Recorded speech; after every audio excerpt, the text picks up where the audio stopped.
রাহমাতুল্লাহি বারাকাতুহু। প্রিয় দর্শক শ্রোতা, আমি একটি নতুন সিরিজ আপনাদেরকে উপহার দিতে যাচ্ছি।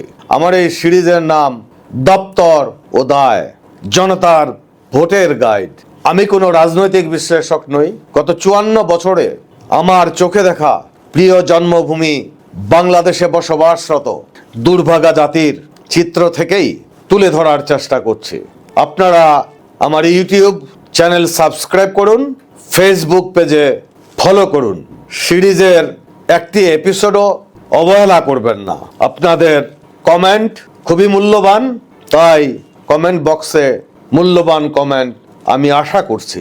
বন্ধুরা, আমরা সবাই ভোট দেই, কিন্তু বছরের পর বছর আপনারা অনেকেই সুযোগ পাননি, আমিও পাইনি। এখন অন্তর্বর্তী সরকারের ঘোষণায় সম্ভবত নেক্সট ফেব্রুয়ারি ভোট দেওয়ার সুযোগ আমরা পাবো। কিন্তু মনে রাখবেন, রাজনৈতিক দলের অনেকেই প্রয়োজনীয় সংস্কার মেনে নেননি। তাহলে প্রশ্ন হলো, দেশ বদলাবে কিভাবে?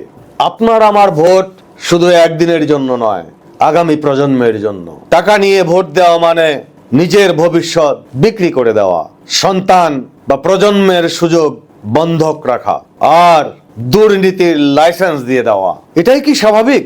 না, এটি আত্মঘাতী পথ। একটু ভেবে দেখুন, আপনি কোথাও গেলে কার হাতে রেখে যাবেন আপনার ছোট্ট সন্তানকে? কার কাছে রাখবেন কন্যা সন্তান? সোনা, টাকা বা গুরুত্বপূর্ণ কাগজ কার হাতে দেবেন? নিশ্চয়ই যাকে দেবেন সেই আপনার কাছে সততা, দায়িত্ব আর নিরাপত্তার প্রতীক। তাহলে দেশ চালানোর দায়িত্ব কি এর চেয়ে ছোট কিছু? ভুল হাতে ভোট মানে আপনার মূল্যবান ভবিষ্যৎ বন্ধক দেওয়া। বন্ধুরা, একটা সত্যি কথা বলি, আপনারা নাও একমত হতে পারেন।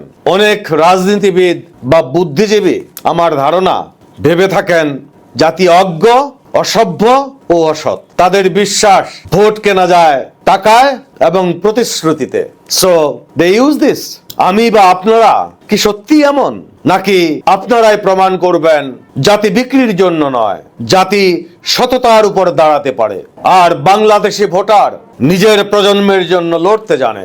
আমার এই সিরিজ দপ্তর ও দায়, জনতার ভোটের গাইড আপনাকে দেখাবে মন্ত্রী ও সচিব আসল নিয়ন্ত্রণ কার হাতে, দুর্নীতি কিভাবে ফাইলের আড়ালে টিকে যায়, কেন আমাদের সিস্টেমে ফল মাত্র 30 থেকে 40%, যেখানে বিশ্বের অন্যান্য দেশে 70 থেকে 80%, এবং সম্ভাব্য সমাধান। তাহলে বলুন, ভোট দেওয়ার আগে সবচেয়ে জরুরি কি? টাকা, কাজ নাকি চরিত্র? কমেন্টে লিখুন, কারণ আপনার মতামতই আসল শক্তি। সাবস্ক্রাইব করুন, ফলো করুন, কারণ পরিবর্তন শুরু হয় প্রশ্ন থেকে। প্রশ্ন করতে শিখুন।